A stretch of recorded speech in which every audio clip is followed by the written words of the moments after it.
Assalamualaikum warahmatullahi wabarakatuh. Waalaikumsalam warahmatullahi wabarakatuh. Salam sejahtera buat kita semua dan semangat pagi. Alhamdulillah hari ini saya diundang sama Bapak Petrus, Ibu Neneng Asti dan juga Ibu Jatia untuk hadir ke kantor Prudential Cilegon. Dan hari ini saya sebagai host sedang ingin membahas masalah-masalah yang sedang berkembang di dunia media sosial. Dan alhamdulillah saya akan bacakan dulu ini. Di sebelah saya ada Bapak Petrus. Beliau sudah lebih dari 15 tahun berkecimpung di dunia asuransi dan beliau adalah kepala kantor pemasaran mandiri Prudential Cilegon dan juga seorang agensi director. Silakan Pak Petrus, nanti dimulai dengan perkenalan Bapak dan nanti kita akan mulai berdiskusi pertanyaan-pertanyaan yang saat ini banyak sekali beredar di dunia media sosial. Silakan Pak. Ya, selamat sore semua. Perkenalkan, nama saya Petrus. Saya sudah bergabung di Prudential sejak tahun 2004, jadi sudah 17 tahun ya. Dan kebenaran saya sebagai kepala KPM kantor pemasaran mandiri di Cilegon. Jadi senang sekali sore hari ini kami diajak diskusi untuk membahas tentang hal-hal yang belakangan ini cukup viral ya, sehubungan dengan asuransi khususnya di Prudential. Terima kasih Pak Jul untuk bisa hadir mengundang kami di sini. Terima kasih. Oke, kita sudah bisa mulai Pak Petrus untuk diskusinya. Oke, coba silakan dimulai dari Bu Jatia. Apa nih yang Bu Jatia sebagai tenaga pemasar atau juga pernah ngalamin sendiri, ada nasabahnya yang komplain misalnya seperti apa? Nah, ini bisa langsung ditanyakan ke Pak Petrus agar Pak Petrus bisa menjelaskan dari sudut pandang beliau sebagai salah satu agensi direktur di Prudential. Silakan. Oke, sebelumnya saya perkenalkan diri, nama saya Jatia. Saya sudah bergabung di Prudential tahun 2008 dan berkantor di Rangkas Bitung. Mungkin saya wakil dari Rangkas Bitung ya Pak? Boleh, silakan. Ya, yang banyak saya temui di pasaran bahwa ada beberapa nasabah yang menanyakan nilai saldo akhir Pak. Saldo akhir atau kita sebut nilai tunai. Kata beliau ini tidak sesuai dengan nilai tunai yang waktu dulu dipresentasikan. Bagaimana menurut Bapak? Ya, memang ini menjadi satu hal ya yang mungkin harus dijelaskan kembali ya mengenai produk. Tentunya ini yang menjadi masalah ini produk unit link. Karena kita tahu unit link ini dia punya dua struktur ya, yaitu bagian atau dua bagian asuransi itu sendiri dan bagian investasi. Jadi unit link itu apa? Unit link adalah asuransi yang dikaitkan dengan investasi. Jadi memang dia ada investasi, tapi namanya investasi ini bukan tabungan. Yang investasi itu bisa naik, bisa turun, ya tergantung market, dan juga investasi ini tergantung jenis investasi yang diambil. Karena di Prudential jenis investasi itu ada 4 secara umum ya, yang ditaruh di cash fund yaitu deposito, lalu ada yang masuk fixed income fund atau obligasi, lalu ketiga adalah saham yang disebut equity fund, dan satu lagi campuran dari ketiga tadi. Nah, pemilihan jenis investasi ini berpengaruh juga dengan pertumbuhan atau perkembangan nilai tunai.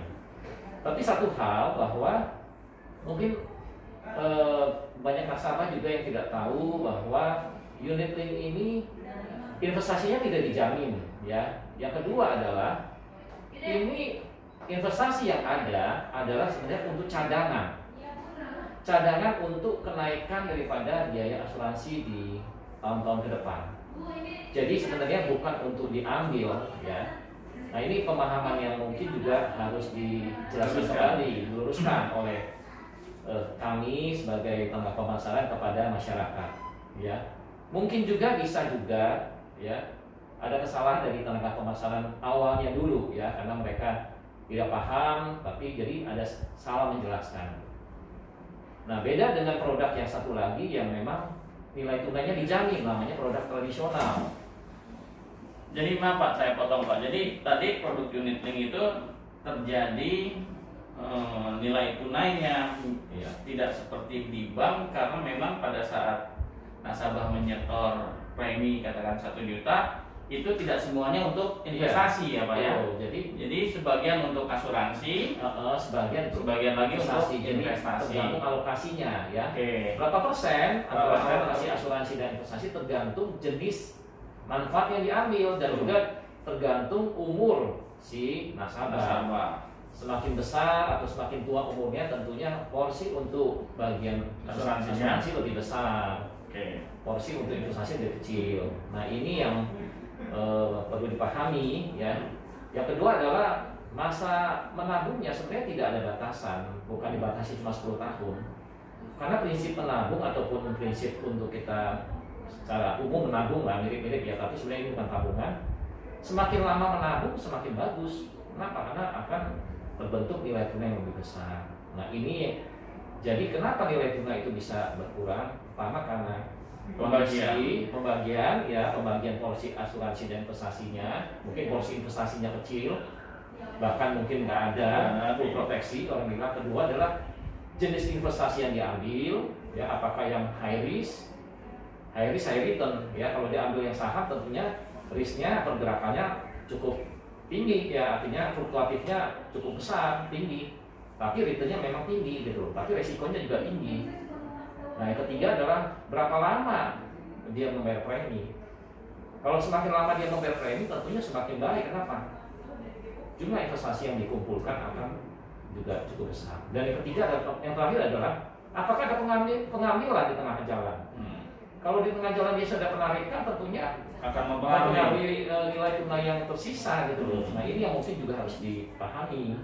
Dan juga biaya-biaya ya Pak ya. Nah, jadi uang yang kita setorkan sebagai premi itu ada namanya cost of insurance. Ya, jadi uang itu diambil untuk membayar biaya asuransi yang harus dibebankan sehubungan dengan asuransi yang diambil. Ya, seperti kita seperti kita pasang listrik. Nah, listrik itu ada biaya pemasangan, yang kedua adalah biaya bulanan. Nah, sama dengan biaya asuransi unit link, ada namanya biaya awal, biaya akuisisi, ya, yang kedua adalah biaya asuransi. Lalu yang ketiga ada biaya administrasi juga ada. Nah, jadi semua uang yang kita bayar, premi yang kita bayar, dipotong dulu biaya-biaya itu, sisanya baru masuk ke investasi. Seperti itu, Bu Jatia. Ya, silakan selanjutnya dari siapa? Masih ada lagi Bu Jatia, silakan Bu Neng. Satu lagi deh Pak. Ya. Apakah Pak nilai tunai itu ada pengaruhnya dengan keadaan ekonomi sekarang Pak di masa pandemi? Pasti, yang tadi saya jelaskan, kalau dia ambil yang high risk seperti saham, tentunya saham ini tergantung dari, karena kita mainnya sahamnya kebanyakan di Bursa Efek Jakarta ya. Ya, jadi JSI ya, Jakarta Stock Exchange ya, JSE. Nah, kalau saham di bursa itu meningkat atau naik, ya tentunya harga unit kita, karena uang nasabah itu atau uang yang ada di investasi itu dikonversi menjadi unit karena kita unit link. Nah, itu ada harga unit yang kita bisa pantau di koran, ya, koran Bisnis Indonesia bisa kita lihat, atau di website Prudential. Nah, itu pergerakannya biasanya paralel dengan harga pergerakan indeks saham gabungan, harga indeks saham gabungan. Kalau harga indeks saham gabungan naik, kalau kita memang ambil jenis investasi saham, tentunya dia juga akan naik harga unitnya. Nah, kalau nasabah nggak mau ambil resiko, ya dia bisa ambil yang cash fund. Jadi investasinya di deposito. Nah, itu memang cenderungnya tidak terlalu fluktuatif, cuma memang returnnya lebih kecil. Jadi high return, low risk, low return, itu konsepnya. Oke, silakan selanjutnya dari Bu Neng. Ya, makasih waktunya Pak.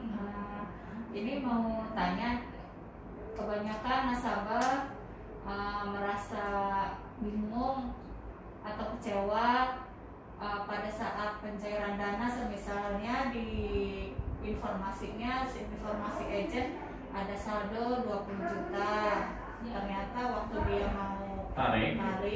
Begitu cuma cairnya. diambil 17 juta atau 19 juta. Nah itu kenapa tuh Pak? Ya karena memang kan kita ini bukan seperti bank ya, artinya kan memang kita ini asuransi, cuma memang dikaitkan investasi.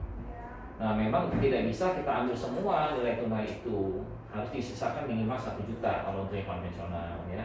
Nah untuk apa? Ya sebagai cadangan, artinya gini, kalau kita nolin, takutnya pada saat kita mau dipotong dengan biaya administrasi nggak bisa juga. Jadi ada memang ini ketentuan dari perusahaan, mungkin masing-masing perusahaan berbeda, saldo minimum yang diterapkan itu berbeda. Tapi kalau Prudential memang diharuskan minimal kalau ada penarikan itu 1 juta.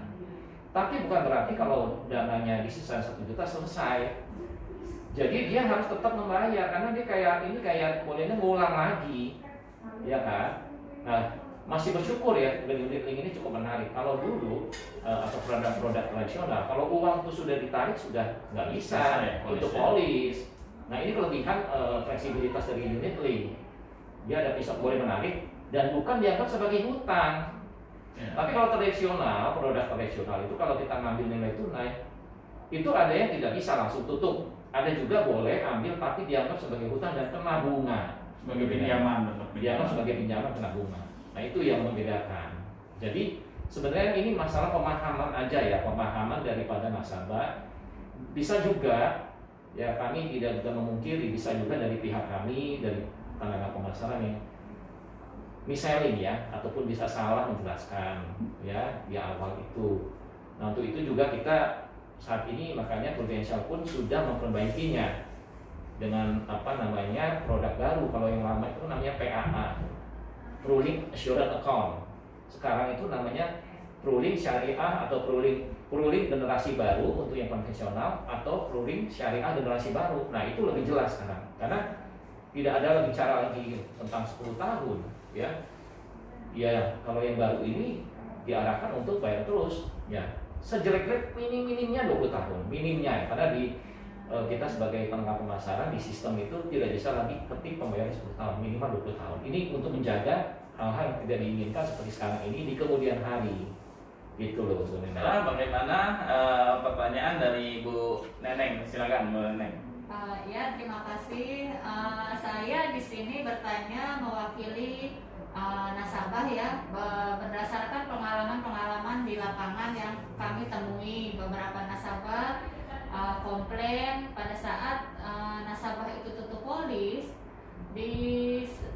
pada awal informasi penutupan polis diinformasikan saldonya contoh ada 10 juta. Tapi begitu proses penutupan sudah selesai dan uangnya ditransfer, ternyata uang yang diterima si nasabah itu kurang dari 10 juta. Nah mungkin Pak Petrus bisa menjelaskan. Oke. Jadi gini, kita satu hal kita tahu ya, tadi saya sudah jelaskan di awal bahwa harga unit itu kan bergerak ya, setiap hari bergerak ya. Hari ini bisa naik dibanding hari kemarin, bisa turun. Nah jadi yang pertama adalah pada saat penutupan polis tentunya ada proses administrasi dulu ya dong. Ada form penarikan, form penutupan, juga semua kelengkapan itu diterima oleh kantor pusat. Kantor pusat menyelidiki dulu, ya dicek dulu semua secara administrasi oke misalnya, baru mereka akan tentukan pricingnya kapan itu. Misalnya dia masukin hari ini diterima oleh pusat, bukan berarti hari ini langsung pakai harga hari ini. Pusat selidikin dulu, cek dulu nih semua kelengkapan sudah oke belum. Kalau udah oke baru dia akan lakukan pricing. Nah ini juga tergantung jamnya. Jadi pada saat itu disetujuinya kapan ataupun sudah kelengkapan itu kapan. Kalau misalnya dia setujui diterimanya sore, ya dia pakai harga besok Sepagi ya. Iya, nah gitu ya. Jadi penentuannya adalah kapan itu Terima oleh diterima kantor dan pusat. diselidikin atau dicek semua udah beres jam berapa, gitu loh. Nah itu yang menentukan. Nah, jadi tergantung pada saat misalnya 2 hari lagi bisa aja kita masukkan hari ini, pricingnya 2 hari lagi. Ya, yang pasti Karena 1 minggu nggak ada harga pricing. Ya, apalagi kalau kita di Cilegon harus atau kirim kirim dulu lagi dokumen. misalnya, nah, itu kan perlu waktu. Waktu. Jadi misalnya pada saat pricingnya harga lagi turun, Yes. padahal ngeceknya 1 minggu yang lalu ada 10 juta. disetujuinya dari pricingnya pada harga lebih rendah. Nah itu otomatis harganya lagi turun, otomatis jumlah unit itu dikalikan harga yang turun itu akan berkurang dari nilai tunainya itu akan berkurang dari yang sudah di info di awal. Nah itu masalahnya Bu Neneng. Jadi sebenarnya karena inilah kelebihan ataupun perbedaan ini unit dengan investasi itu bergerak setiap hari itu bisa harga unitnya bergerak naik turun naik turun. Oke, jelas ya Bu Neneng, nanti kita bisa sampaikan lagi ke nasabah-nasabah yang dia bertanya tentang forex pricing pada saat penutupan buku polis. Selanjutnya ada lagi? Sudah cukup. Bu Neneng mungkin ada lagi yang ditanyakan? Ya, sementara itu aja. Oke. Nah mungkin pertanyaan dari saya yang tadi juga ingin saya pahami, Pak Petrus, maaf nih, kalau ternyata memang ada komplain masalah tadi agent yang mis-selling, ya kan, agent yang menjualnya katakan waktu itu ketika ketemu bilang kalau bapak ibu setor 1 juta nanti 10 tahun dananya ada 120 juta. Nah ini banyak kejadian juga nih saya beberapa kali ada alami. Nah untuk paling tidak mencegah agar agent-agent ini tidak mis-selling, tidak menjual dengan cara yang salah, yang sebetulnya memang SOP-nya tidak ada seperti itu. Ini bagaimana cara Pak Petrus sebagai pimpinan KPM melakukan edukasi kepada agen-agennya? Silakan Pak. Iya, kalau di kantor kami itu kita ada training rutin ya setiap minggu untuk agent, ya untuk leader juga ada. Nah disitulah kita biasanya kita ajarkan tentang produk, ya apa perbandingan produk unit link dan tradisional, lalu juga tentang harga unit dan sebagainya dari mana itu. Nah jadi di situ kita latih ya. Cuma namanya oknum ada aja ya. Kita nggak bisa memastikan bahwa semua agent kita itu lama ya. Mungkin juga bisa juga agent itu mau buru-buru closing, atau juga dia bisa closingin saudaranya yang memang nggak perlu banyak tanya. Nah, suatu saat si saudara ini ingin ingat bahwa itu ada uang itu seolah-olah kan. Nah dia pada saat itulah dia mau mencairkan, dia kaget di situ ya. Sebenarnya kalau dari awal presentasinya itu benar, sebenarnya nggak akan ada masalah. Ya kita bersyukurlah di kantor kami ada sih 1-2 itu, tapi nggak sampai banyak begitu ya. Nggak ada viral seperti itu. Tapi pada saat nasabah datang kita jelaskan kembali, mereka memahami, ya selesai. Oke. Jadi planning itu penting untuk dan ada ya. Oke, baik Pak Petrus, ini tidak terasa ya. Saya pikir tadi cuma 5 menit atau 10 menit, tapi ternyata cukup panjang juga. Ini baru kita membahas tentang bagaimana kami semua tenaga pemasaran dan Pak Petrus mengalami menghadapi pemberitaan di media sosial, atau mungkin juga ada nasabah-nasabah yang tadi komplain berhubungan dengan nilai tunai. Nah di sini ada beberapa hal yang bisa saya coba simpulkan ya, bahwa pertama bahwa memang nasabah harus benar-benar paham bahwa ini adalah produk unit link. Ada manfaat asuransi, ada manfaat investasi, di mana di situ ada biaya akuisisi, biaya asuransi, biaya administrasi, biaya top up, dan biaya itu harus dibayar selama kita jadi nasabah untuk biaya asuransi dan biaya asuransinya. Yang kedua adalah yang coba saya simpulkan, apakah kondisi pandemi ini mempengaruhi nilai tunai? Jawabannya tadi Pak Petrus sudah sampaikan ya, karena kita melakukan investasi ini dalam bentuk saham, obligasi, dan SPI, jadi pasti ada pengaruhnya. Yang ketiga tadi Bu Neneng bicara tentang penutupan polis, jadi juga nasabah harus tahu, Ibu isi formulir hari ini, harga unit hari ini, nanti 2 hari atau 3 hari pada saat pencairan kita akan ikut harga unit yang pada saat hari pencairan. Itu yang disebutnya dalam istilah ini forward pricing ya. Bisa naik, bisa turun. Bisa naik, bisa turun. Dan yang terakhir ternyata kantornya Pak Petrus rutin mengadakan training. Ya, jadi ada agen-agennya.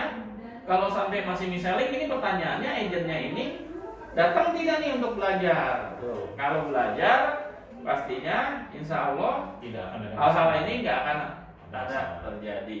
Apalagi kadang kebanyakan di lapangan orang beli asuransi ke saudaranya yang nggak nanya-nanya langsung tanda tangan.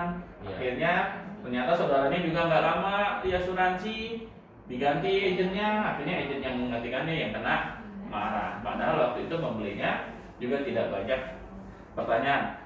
Ya, untuk nasabah-nasabah sendiri ataupun calon-calon nasabah, itulah pentingnya literasi keuangan. Itulah pentingnya nasabah-nasabah membaca semua buku polis atau paling tidak hal-hal penting yang harus diketahui. Jangan sepenuhnya percaya kepada agen atau tenaga pemasar. Baca, buka, bahas. Dan apabila masih ada hal-hal yang ingin ditanyakan, kami siap untuk dihubungi untuk sekedar berdiskusi atau membedah polis. Terima kasih Pak Petrus, terima kasih Bu Neneng, dan terima kasih Bu Cek. Sampai jumpa lagi bersama Kopi Jojon.